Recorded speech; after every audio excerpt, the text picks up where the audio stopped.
Hoy vamos a estar estudiando Santiago 3 del versículo 13 al verso 16. La sección completa abarca desde el 13 hasta el 18. Voy a leer la sección completa, pero por causa de que es algo, la sección central y más importante de la carta, entonces sí que es importante y que vale la pena ver un poco en detalle la primera parte. Entonces nos vamos a centrar hasta el versículo 16.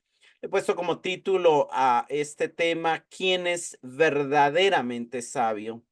En base a la pregunta inicial que Santiago hace.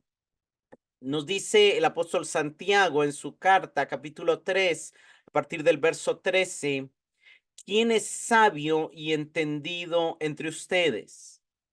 Que muestre por su buena conducta sus obras en sabia mansedumbre. Pero si tienen celos amargos y ambición personal en su corazón, no sean arrogantes y mientan así contra la verdad. Esta sabiduría no es la que viene de lo alto, sino que es terrenal, natural y diabólica. Porque donde hay celos y ambición personal, ahí hay confusión y toda obra mala. Voy a leer también 17 y 18, aunque no vamos a tocarlos en esta noche, pero para tener el contexto. Pero la sabiduría de lo alto es primeramente pura, después pacífica, amable, condescendiente, llena de misericordia y de buenos frutos, sin vacilación, sin hipocresía. Y la semilla cuyo fruto es la justicia se siembra en paz por aquellos que hacen la paz. Nos es importante resaltar que este párrafo, desde el verso 13 hasta el verso 18, tiene un rol prominente en toda la carta y funciona como un resumen de toda la carta. James Rees le ha llamado a esta sección el corazón de la carta, y otros comentaristas concluyen que este párrafo es el mensaje central de la carta. En esta sección se unen los conceptos desarrollados a lo largo de toda la carta y se anticipan los puntos que Santiago tratará todavía en el resto de la carta. O sea, aquí hay un resumen de, obviamente, el trato al pobre, de la necesidad de sabiduría, de la meta de perfección, del hombre inestable. O sea, todos esos temas deben estar como presentes en la mente para poder extraer toda la riqueza de este párrafo, y de alguna manera a partir de este párrafo Santiago todavía va a hacer varios llamados que obviamente vamos a estar estudiando más adelante. En este párrafo Santiago está enfatizando y enraizado en los conceptos judíos de la sabiduría, y al decir judíos nos referimos obviamente a los escritos de Proverbios, y también aún de alguna manera hace eco de algunos pasajes del libro eclesiástico, de la sabiduría de Ben Jesús Sirac, y de algunos otros libros y de alguna otra literatura que se consideraba literatura de sabiduría en los escritos judíos. Pero hay un énfasis claro en la obediencia práctica que caracteriza la vida de alguien que ha recibido la sabiduría como un don dado por Dios. Santiago empieza haciendo una pregunta retórica, una pregunta que nos lleva a cuestionarnos, que nos lleva a examinarnos, y de alguna manera la pregunta de Santiago nos hace pensar que habían varios hermanos y que a veces como creyentes llegamos a tener esta consideración de nosotros mismos como sabios, o por lo menos llegamos a decir, bueno, yo ya me sé la doctrina, yo tengo cierta comprensión teológica, yo he adquirido cierta sabiduría, he tenido la oportunidad de estudiar un poco de teología. Bueno, cualquiera manera en que lo veamos, pero hay cierta consideración en muchos de los creyentes que tal vez no van a decir tal cual yo soy sabio, pero sí van a decir, ay, yo ya entiendo algunas cosas, yo sí entiendo la doctrina de la justificación, yo sí entiendo el evangelio, yo sí entiendo la gracia. Entonces ahí viene Santiago y pregunta, ¿quién es sabio y entendido entre ustedes? Y de alguna manera tenemos que leer esa pregunta como, quiero que realmente se cuestionen quién es verdaderamente sabio, quién real y verdaderamente ha entendido el mensaje de Jesús, ha entendido de qué se trata el cristianismo, porque a veces podemos pensar que porque ya entendemos que somos salvos solo por fe y no por obras, que ya entendemos que esto es por gracia o que ya entendemos las 5 solas de la Reforma o que ya entendemos la autoridad de las escrituras y la inspiración divina y la inerrancia y el señorío de Cristo, podemos llegar a creer que entonces ya entendemos lo que necesitamos entender, que ya somos sabios. Tal vez no vamos a usar esa palabra y no le vamos a decir a los demás hermanos, es que yo soy sabio, pero en nuestro interior y en la manera en que como nosotros percibimos, realmente sí hay esa creencia de que ya entendemos, digámoslo así, ya entendemos. Entonces, Santiago va a retarnos y nos va a poner ese desafío. Bueno, de verdad crees que ya entendiste? Y entonces nos va como a llevar a ayudarnos a mejorar ese examen. Inmediatamente dice, ok, ustedes creen que ya entendieron el evangelio y que ya entendieron el mensaje de Jesús, ok, demuestren que ya entendieron por su buena conducta, sus obras, a través de sus obras en sabia mansedumbre. De alguna manera, tenemos que recordar que al inicio de la carta, Santiago nos había dicho de que una de las necesidades para poder entender las pruebas como un motivo de gozo, una de las necesidades para poder entender y tener como meta de vida la perfección y la bienaventuranza, es que necesitamos sabiduría. Nos había invitado a pedir y a buscar sabiduría a Dios y no solamente a pedirla en oración, sino acompañarla de obras. Y de alguna manera Él está diciendo, ok, ustedes ya han pedido sabiduría a Dios, creen que ya la han recibido, pero realmente de alguna manera es bien interesante porque en el pensamiento de Santiago y en el entendimiento también judío, sabiduría era como una posesión similar a la vida eterna. De alguna manera, cuando vemos los libros de Proverbios y los libros de sabiduría, la búsqueda de sabiduría era debería ser la búsqueda mayor en la vida, pero también la búsqueda de vida eterna debería ser mayor en la vida. Entonces hay como un paralelismo, un sinónimo, una conexión entre lo que es la vida eterna y la sabiduría. De alguna manera también esta pregunta debe entenderse como quién realmente ha recibido la vida eterna, como quién realmente está viviendo desde esa vida eterna, desde esa vida del Espíritu y realmente la vida de Cristo en nosotros, la vida eterna, la presencia de Cristo en nosotros, una de sus manifestaciones es sabiduría. Vayamos a 1 Corintios 1:30.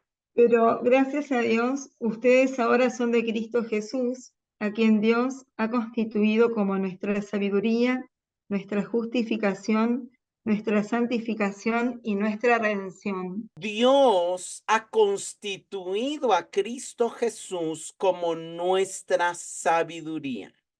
Por la obra de Dios, ahora ustedes pertenecen al cuerpo de Cristo, están unidos a Él está en ustedes y una de las manifestaciones de que Él está en ustedes es que ustedes ahora tienen sabiduría, una sabiduría que vino porque Él mismo es la sabiduría y se manifiesta en ustedes como sabiduría. De alguna manera, hay muchos pasajes, pero tenemos que recordar esas palabras donde Cristo habla del juicio final, del examen final, y él dice, por ejemplo, este es el siervo fiel y prudente. Habían 10 vírgenes, 5 insensatas y 5 sabias. La palabra se traduce como prudente, pero al final es como el mismo concepto, está dentro del mismo rango. Y de alguna manera Jesús hace ver que los que van a recibir la vida eterna, que los que van a entrar son sabios. Entonces esta sabiduría de alguna manera también es una de las manifestaciones de esa vida del Espíritu, de esa vida eterna, de esa presencia de Cristo en nosotros. La pregunta tiene que ver con, ¿han entendido realmente el mensaje del Evangelio? ¿Realmente son ustedes cristianos? ¿Quién realmente puede darse cuenta de que es llamado cristiano, pero que tiene la vida de Cristo en sí mismo? quién de ustedes son verdaderamente seguidores de Cristo. De alguna manera, es la manera en que la audiencia de Santiago iba a extender esta pregunta.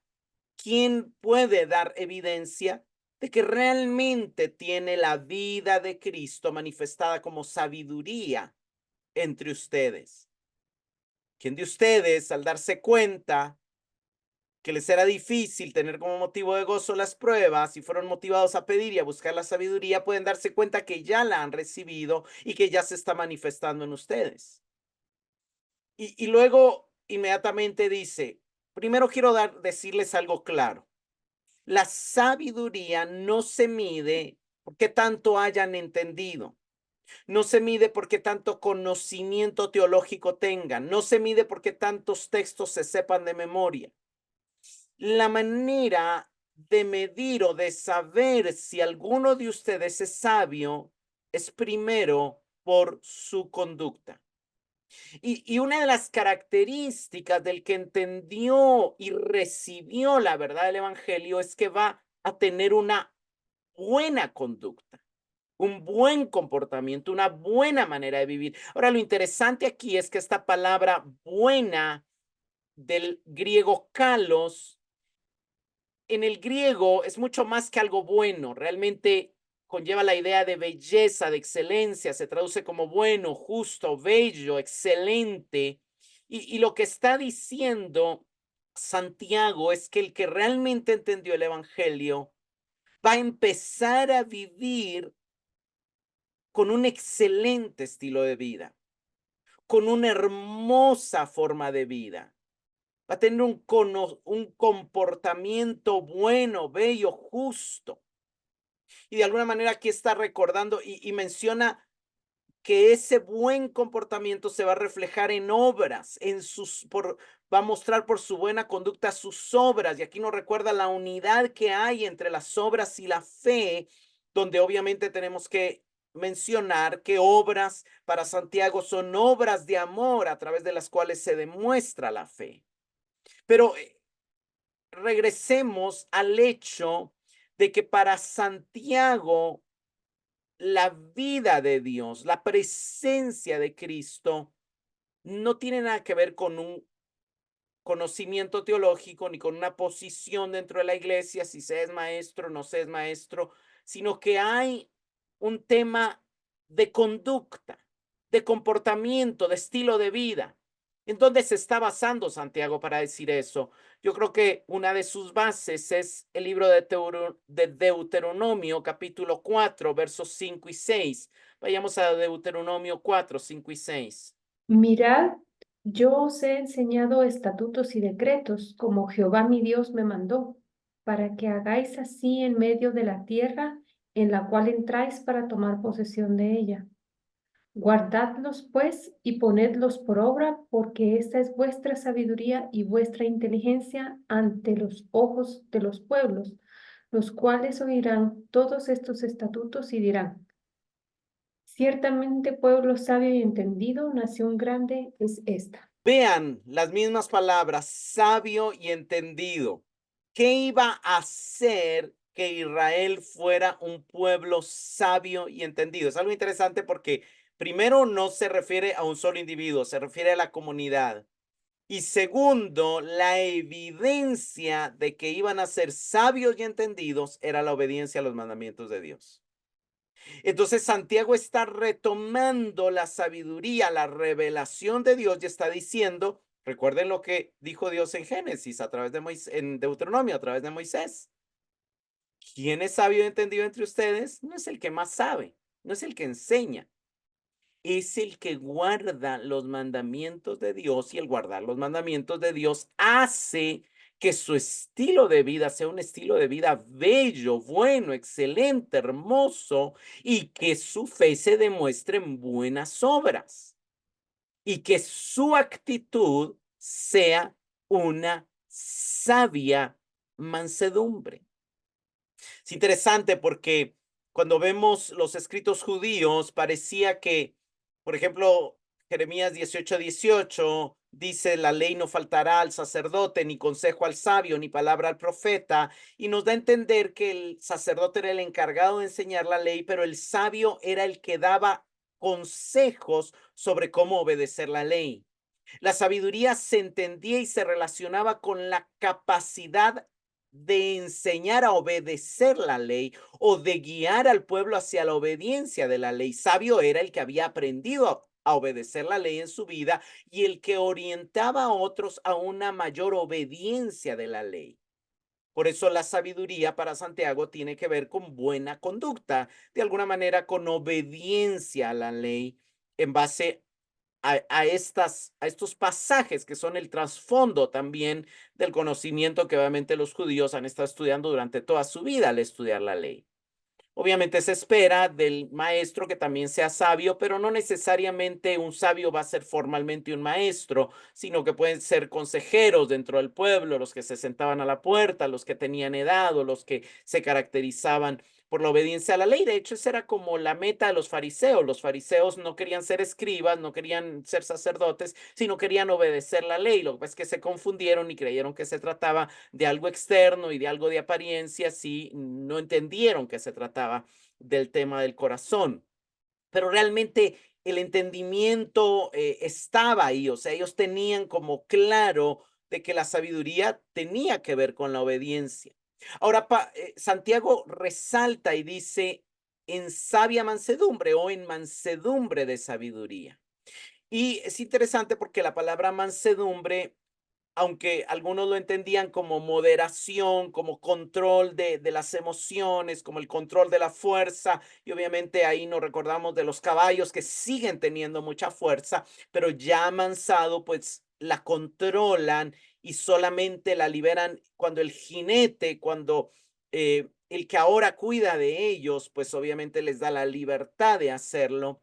Pero algo que llama la atención es que en el mundo de Santiago, rodeado por el mundo grecorromano, los filósofos grecorromanos no veían la mansedumbre y la humildad como una virtud, sino como un vicio, como un defecto. Y esto nos recuerda que Jesús fue un hombre totalmente contracultural y que la fe bíblica es contracultural.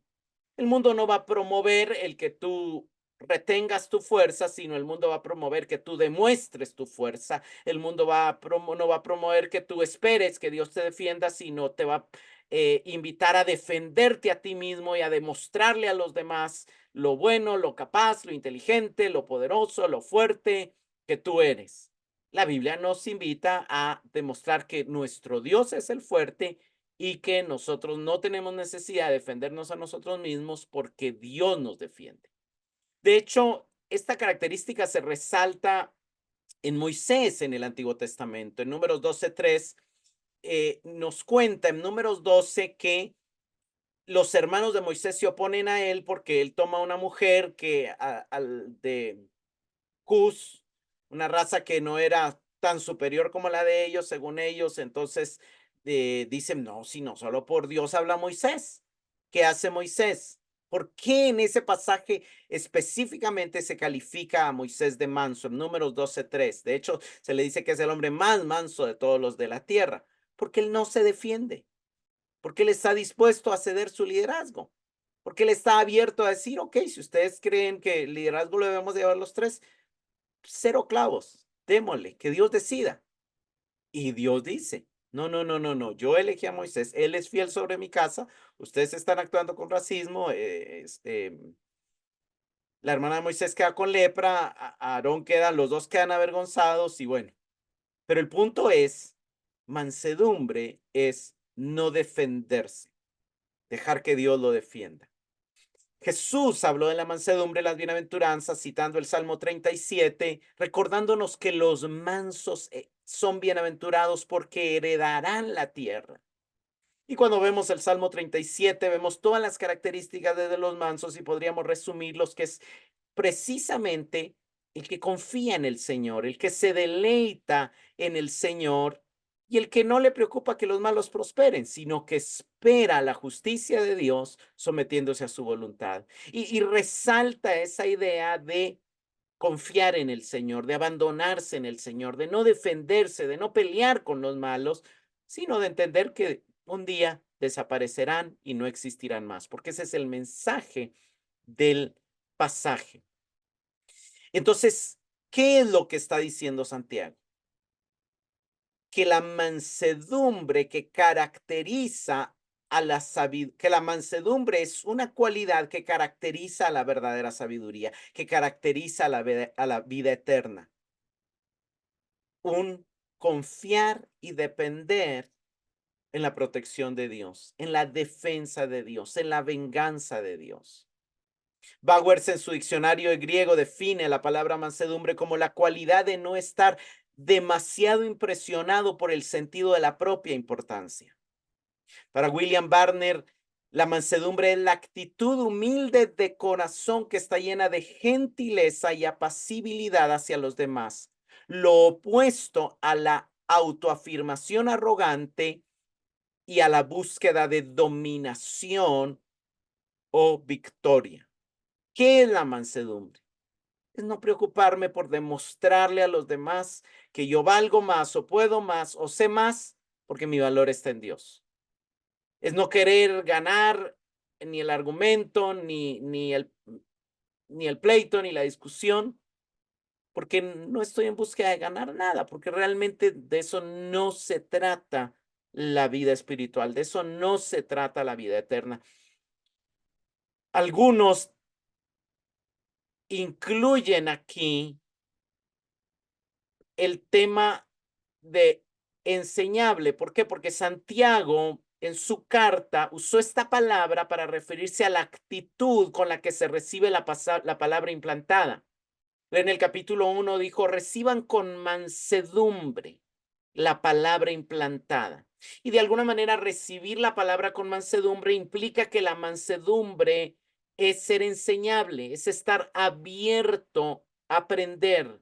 Ser manso en nuestras relaciones con los demás es estar abiertos a aprender de los demás, y ser mansos en nuestra relación con Dios es recibir su palabra, es estar abiertos, hambrientos de que Dios nos hable, nos corrija, transforme nuestra mente, nos reoriente. Es de alguna manera reconocer nuestra limitación. Lo que Santiago está diciendo es que la evidencia de haber recibido la sabiduría que caracteriza la vida de Cristo en nosotros, la vida espiritual, la vida eterna, es número uno, un hermoso y excelente estilo de vida, y número dos, ser abierto al aprendizaje. William Barner escribe que la sabiduría es mejor describirla que definirla. Es muy difícil definir la sabiduría, es más fácil describirla, y es precisamente lo que Santiago va a hacer en los siguientes versículos. Primero nos va a describir lo que no es la sabiduría divina, lo que no es la sabiduría de lo alto, lo que no es la verdadera sabiduría, para luego describirnos cómo sí se ve la verdadera sabiduría. En esta noche nos vamos a centrar en la descripción de lo que no es la sabiduría de Dios. Y ahí viene el verso 14 y dice Santiago, pero si tienen celos amargos y ambición personal en su corazón, no sean arrogantes y mientan así contra la verdad. Déjeme decirlo en otras palabras un poquito más amplio para nada más entender. No quiero, obviamente esto, entiendas, es una explicación. Pero si tienen celos amargos porque viven compitiendo contra otros hermanos y creyéndose más espirituales y sabiendo más que ellos, y si tienen ambición personal y egoísta queriendo parecer ustedes mismos más espirituales, no sean arrogantes creyéndose que ya entendieron el evangelio y que ya son sabios, porque haciendo esto se están mintiendo y están falseando la verdad. Y ahora repasemos y vayamos un poco a algunas de estas palabras. Celos amargos. En primer lugar, celos fue una palabra que Aristóteles definió como el sentimiento que surge al ver que alguien posee algo que uno no tiene y que quisiera tener. Ya tiene mucho que ver con codicia o con envidia. De alguna manera, el celo es el deseo, es ese sentimiento amargo de decir, pero ¿por qué él tiene eso y yo no? Pablo define los celos como obras de la carne. Vayamos a Gálatas 5, 19 al 21.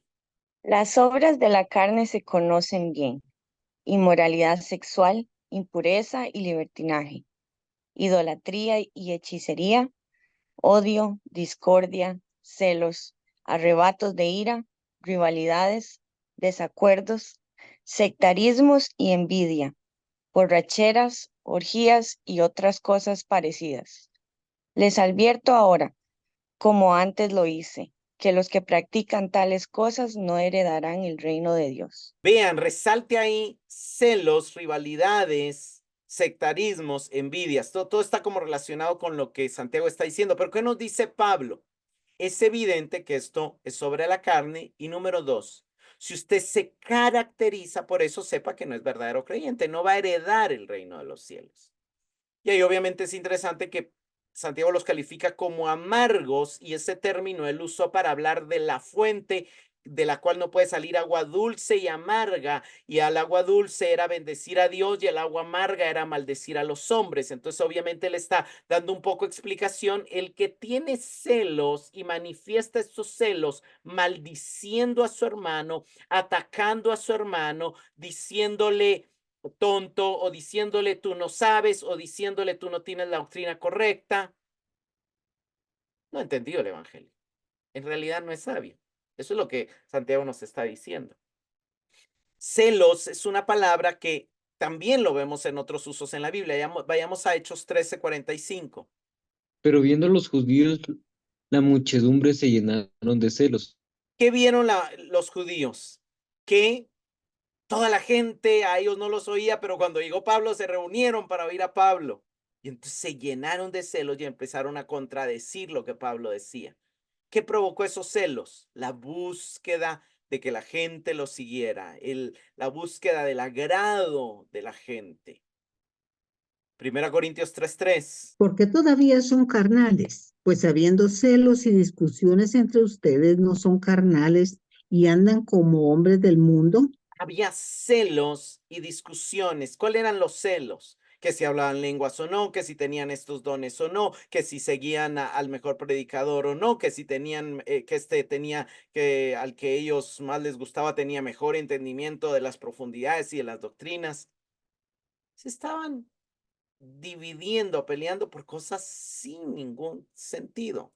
Lo siguiente que Santiago dice es ambición egoísta. Hay dos cosas que de hecho Santiago va a repetir, entonces eso nos ayuda con el tiempo, pero primero celos amargos y luego ambición egoísta. Y de alguna manera ambición personal o ambición egoísta se asocian con, obviamente, lo que significa es la búsqueda de un beneficio personal, una vida centrada en sí mismo. O sea, está muy relacionado con los celos, ¿verdad? Porque los judíos les dio celos que la gente quería oír a Pablo, porque lo que ellos querían era ellos ser oídos, no que otros fueran oídos.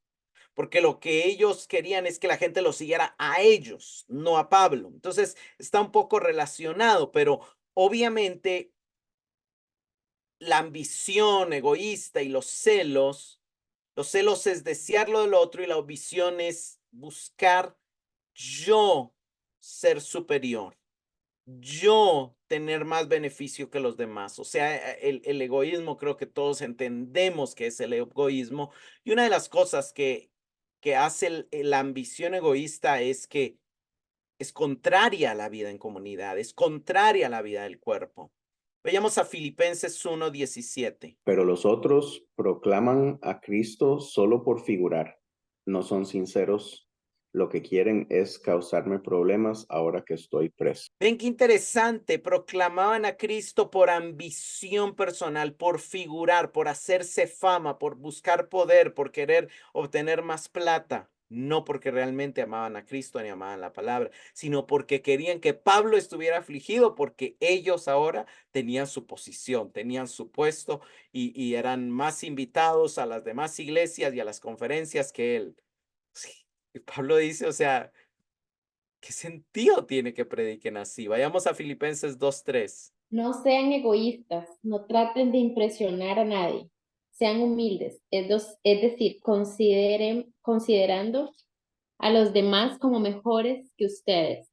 No se preocupen solo por sus propios intereses, sino también procuren interesarse en los demás. Tengan la misma actitud que tuvo Cristo Jesús. No sean egoístas ni busquen figurar. Ahí vemos claro el egoísmo, la vanagloria, la búsqueda de promoción personal. Tanto Santiago como Pablo nos está diciendo, esto no viene de Cristo. Y obviamente dice en su corazón, y entendemos el corazón como el centro de los afectos y deseos, como la naturaleza que gobierna las acciones y los pensamientos. Si en el corazón somos ambiciones egoístas, no hemos recibido el nuevo corazón. Eso es lo que prácticamente Santiago está diciendo. Y luego dice, no sean arrogantes. Y de alguna manera lo que está diciendo es, no se crean sabios, no dejen de jactarse, que ya entienden. Ese es el mismo punto.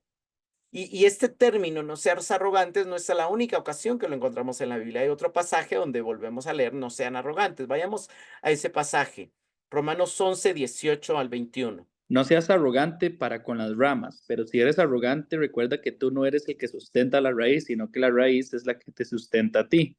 Dirás entonces, las ramas fueron desgajadas para que yo fuera injertado. Muy cierto, fueron desgajadas por su incredulidad, pero tú por la fe te mantienes firme. No seas altanero, sino teme, porque si Dios no perdonó a las ramas naturales, tampoco a ti te perdonará. No seas arrogante se une a no seas altanero y define esta sensación de importancia que se están dando los gentiles al decir, sí, sí, es que Dios desechó a los judíos porque yo era tan especial que no podía dejarme fuera de su reino. O sea, y Pablo les dice, o sea, ¿qué te pasa? O sea, y si tienes esa actitud, estás igual que los judíos, y así como los desechó a ellos, te va a desechar a ti también. O sea, es bien claro, un llamado a la humildad. Claramente, el llamado es no te creas importante, no te creas la última Coca-Cola del desierto, no te creas que eras sumamente atractivo para Dios. No es cierto. Dios te amó, sí, pero no porque fueras atractivo, no porque fueras sabio, no porque fueras tan importante. Y lo que llama la atención es que Santiago dice, no sean arrogantes y mientan. O sea, cuando ustedes son arrogantes, están viviendo una mentira, porque se están creyendo algo que no es y mientan contra la verdad. O sea, están falseando la verdad. Y esto nos recuerda una expresión muy similar en la escritura que está en Primera de Juan 1:6. Vayamos a Primera de Juan 1:6. Si decimos que tenemos comunión con él y andamos en tinieblas, mentimos y no practicamos la verdad. Más adelante en la misma carta, el apóstol va a explicar que andar en tinieblas es aborrecer a su hermano, pero aquí está diciendo claramente, si decimos que tenemos comunión con Dios es lo mismo, si decimos que somos cristianos, si decimos que tenemos vida eterna, si creemos que ya entendimos el evangelio, pero odiamos al hermano, estamos viviendo una mentira. Estamos falseando la verdad, estamos negando la verdad que proclamamos. Y eso es lo que Santiago está diciendo. Si ustedes creen que ya entendieron el evangelio, pero son arrogantes, pero tienen celos, pero tienen envidia, no es verdad. No es verdad que son sabios, no es verdad que conocen a Dios, no es verdad que son cristianos, no es verdad. Si tienes envidia de los demás y vives tu cristianismo para buscar tu promoción personal, no es cierto que Cristo esté en ti, no es cierto que eres sabio, porque la sabiduría que es Cristo se caracteriza por humildad. Lo que tú dices es una mentira. Eso es lo que Santiago nos está diciendo.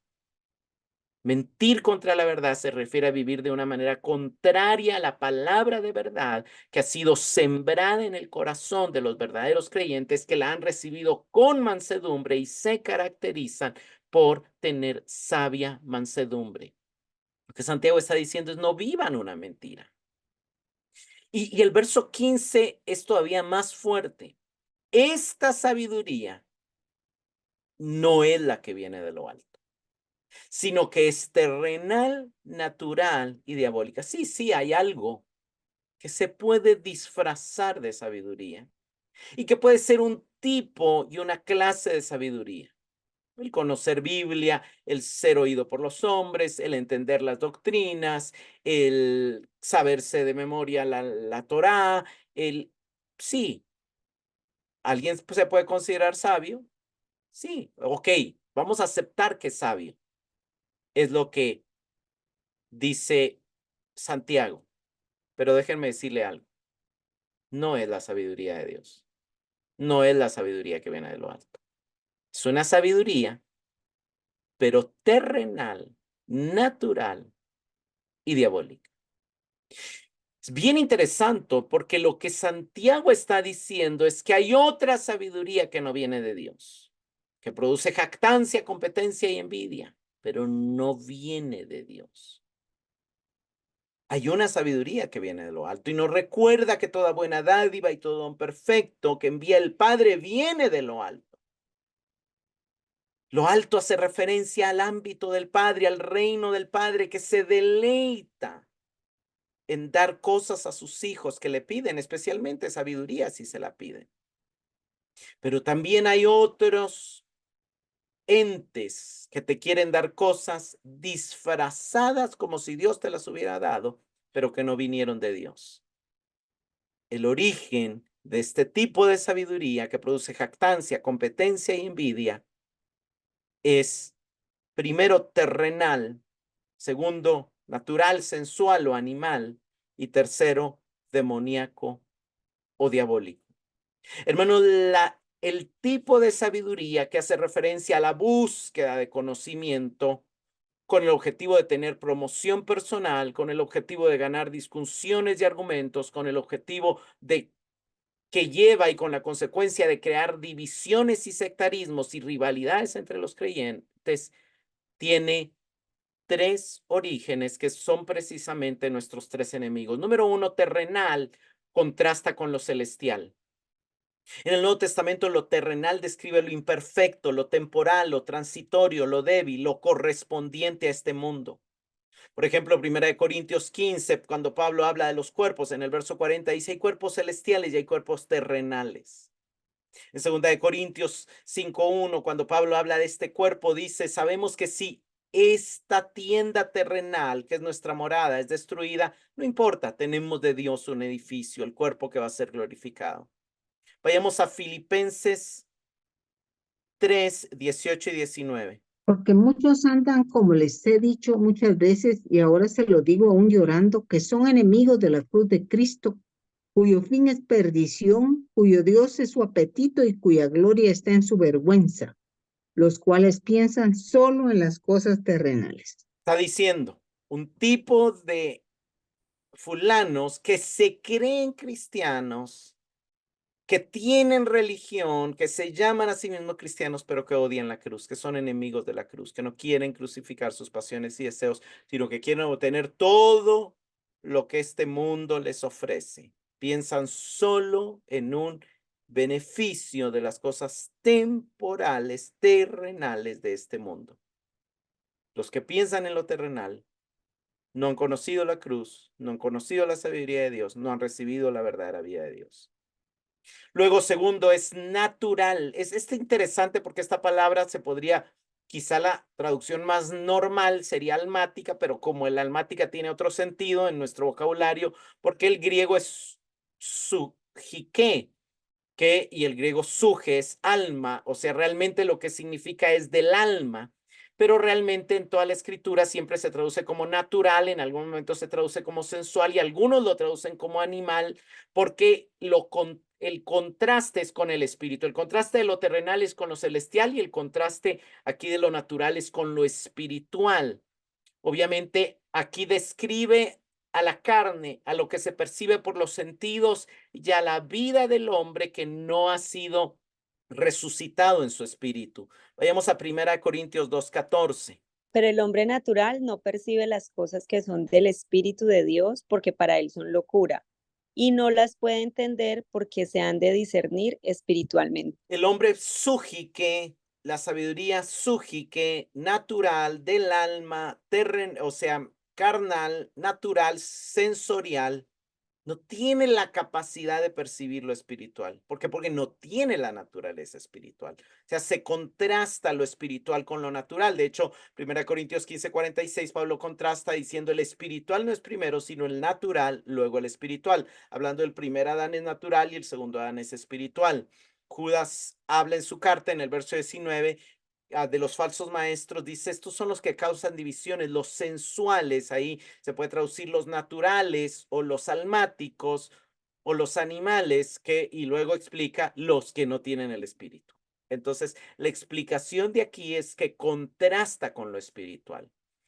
Pero después Santiago dice que también es diabólica. Y la palabra en el griego es demoníaca. En realidad la palabra es tal cual demoníaca y se contrasta con lo divino. Terrenal contrasta con lo celestial, natural contrasta con lo espiritual y demoníaco, diabólico contrasta con divino. Hay la sabiduría verdadera, la sabiduría que debemos de aspirar debería ser la celestial, espiritual y divina. Pero la que el mundo nos ofrece, cuyo origen es el diablo, es terrenal, natural y demoníaca o diabólica. En este último adjetivo, Santiago está apuntando directamente al origen de este tipo de sabiduría que produce envidia, celos, competencia, rivalidades, sectarismos, y está diciendo de que su origen es el diablo y los ángeles caídos, quienes decidieron usar el conocimiento que tenían dado por Dios para su propia ventaja, y quienes hicieron caer al hombre con la oferta de tener ojos abiertos, mayor sabiduría y mayor conocimiento. Hermanos, aquí está vinculando Santiago, por ejemplo, el uso negativo de la lengua porque está encendida por el fuego del infierno, influenciada por el diablo. Es decir, el que habla y destruye con su lengua está bajo la influencia del reino de las tinieblas. Pero es precisamente lo que pasa con el que se cree sabio y ataca al hermano. Porque tal vez no tiene el mismo conocimiento teológico que tiene. Y es muy interesante porque lo que Santiago y el punto enfático de la enseñanza de Santiago y lo que yo quiero que quede claro para nosotros en esta noche es que Santiago nos está advirtiendo contra un tipo de sabiduría motivada por nuestros enemigos. Nuestros enemigos como creyentes son el mundo, la carne y el diablo. Y precisamente es lo que Santiago está diciendo, señores, la sabiduría, el conocimiento teológico que solo produce envidia, sectarismos y arrogancia, en realidad viene de nuestro enemigo. Es promovida por nuestros enemigos. Es terrenal.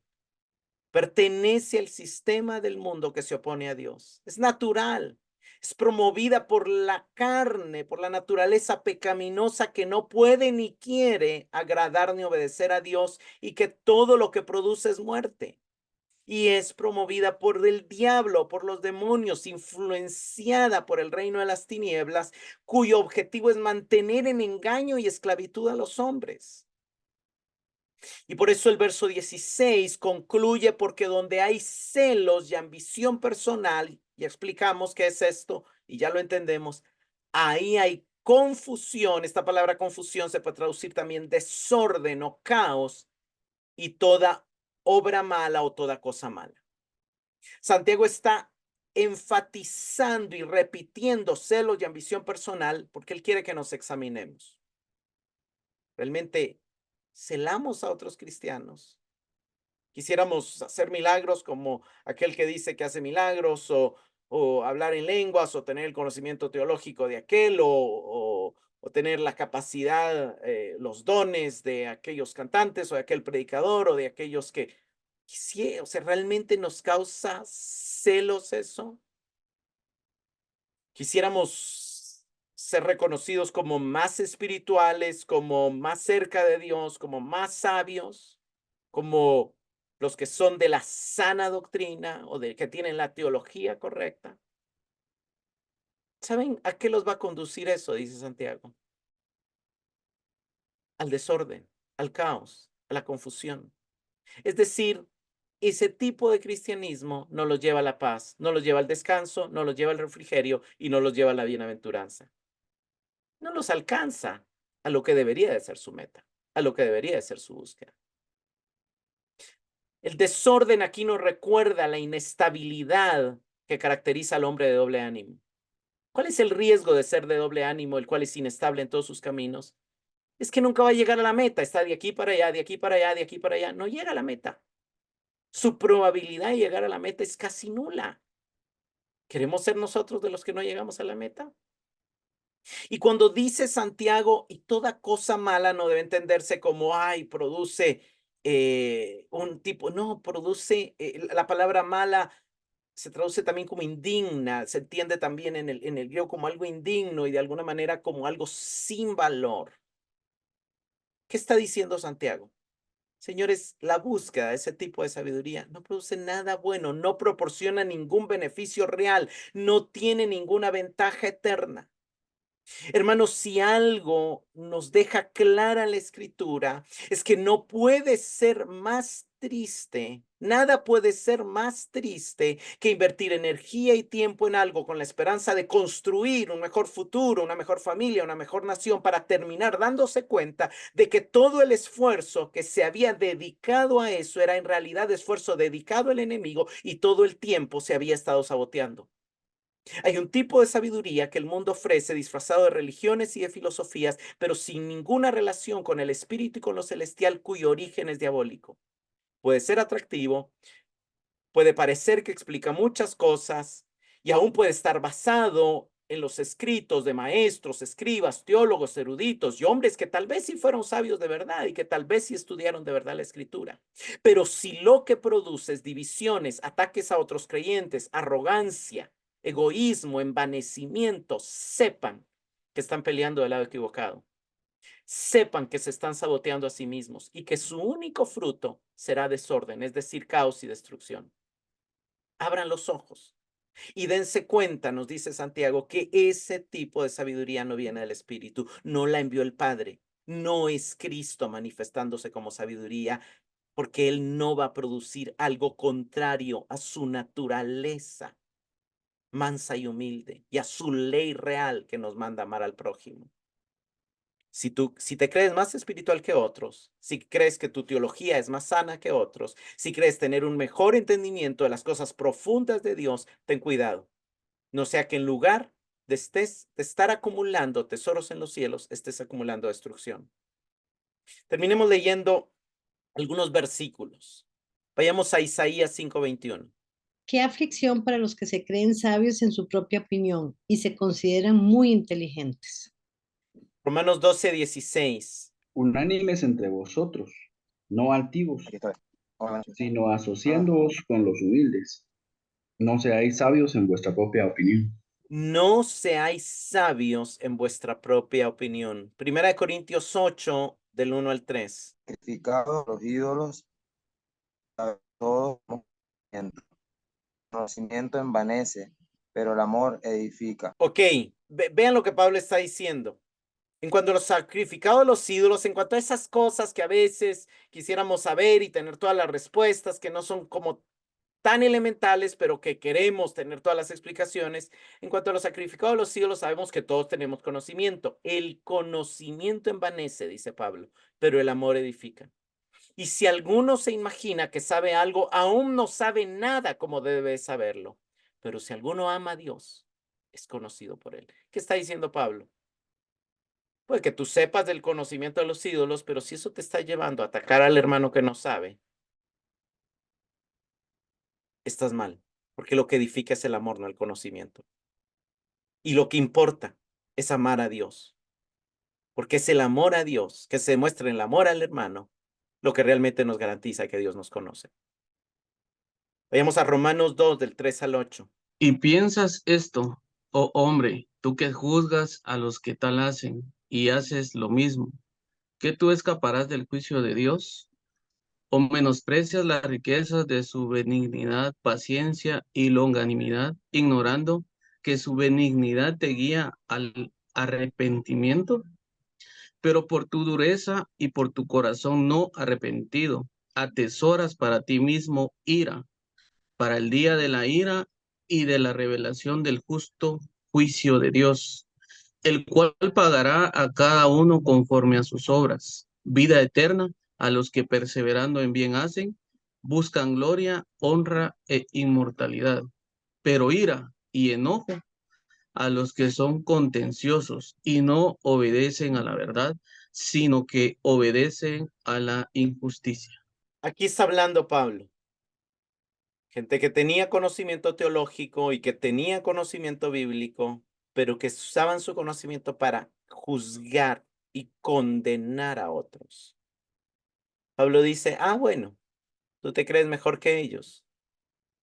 No te das cuenta que no estás acumulando tesoros en el cielo, estás acumulando ira para el día de la ira. Y luego explica, a los que son ambiciosos y no obedecen la verdad, dice el verso 8. Y es cabal esa misma palabra, celos amargos y ambición egoísta. La palabra ambición egoísta es la misma palabra que Pablo usa aquí. ¿Qué es no obedecer a la verdad? No amar al prójimo. Hermanos, uno de los temores del apóstol Pablo era que su trabajo ministerial hubiera sido en vano. Y por eso a los Corintios les escribe en su segunda carta, capítulo 12, verso 20 y 21, temo que quizá cuando yo vaya, hallé que no son lo que deseo, y que sea hallado por ustedes que no soy lo que desean. Quizá haya pleitos, celos, enojos, rivalidades, difamaciones, chismes, arrogancias. Y ahí se repite celos, rivalidades, arrogancias, desórdenes. Lo que Santiago nos dice, desorden. Temo que cuando los visite de nuevo, mi Dios me humille delante de ustedes y yo tenga que llorar por muchos que han pecado y no se han arrepentido de la impureza, inmoralidad y sensualidad que han practicado. Ningún escenario puede ser tan triste que aquel que creyendo que tiene derecho de entrar al reino de los cielos sea rechazado en el último momento. Nada puede ser tan triste que el palacio que alguien había creído haber construido para habitar en la eternidad en gloria no resista la prueba del fuego, porque era de madera, de heno y de hojarasca. Ni el Padre, ni el Señor Jesucristo, ni el apóstol Santiago, ni yo queremos que eso sea la experiencia de ninguno de nosotros. Esa es la razón de estas advertencias. Como preguntas de reflexión, ¿eres sabio en tu propia opinión? Cuando te relacionas con otros hermanos, ¿te une a ellos el amor por el mismo Señor y Salvador o te separan las diferencias doctrinales? ¿Te sientes superior a otros porque crees que tienes mejor y más sana doctrina que ellos? ¿Reconoces que este pensamiento es de origen mundano, carnal y diabólico? Hermanos, que el Señor nos libre de estar caminando en las filas del ejército enemigo y estar saboteando la posibilidad de construirnos un tesoro eterno. Señor, te damos gracias por tu palabra. Te pedimos perdón, Señor, por todos los momentos donde hemos sido influenciados por esta sabiduría que no proviene de ti, sino que proviene del mundo, de nuestra carne y del diablo. Señor, reconocemos que hemos pecado de egoísmo, que hemos pecado de rivalidades, que hemos pecado de celos. Y te pedimos, Señor, que nos ayudes a detectar y a rechazar esa sabiduría que nos hace sabotearnos a nosotros mismos y que nos hace trabajar para el enemigo al cual aborrecemos y del cual no queremos dejarnos influenciar más. Señor, gracias por abrirnos los ojos y ayudarnos a detectar aquello que no proviene de ti para poder rechazarlo y para poder no seguir caminando en eso. Señor, no queremos vivir dominados por el mundo, ni dominados por nuestra carne, ni influenciados por los demonios. Queremos verdaderamente ser sabios y que tú te manifiestes como la sabiduría de Dios en nosotros. En el nombre de Jesucristo te lo pedimos. Amén.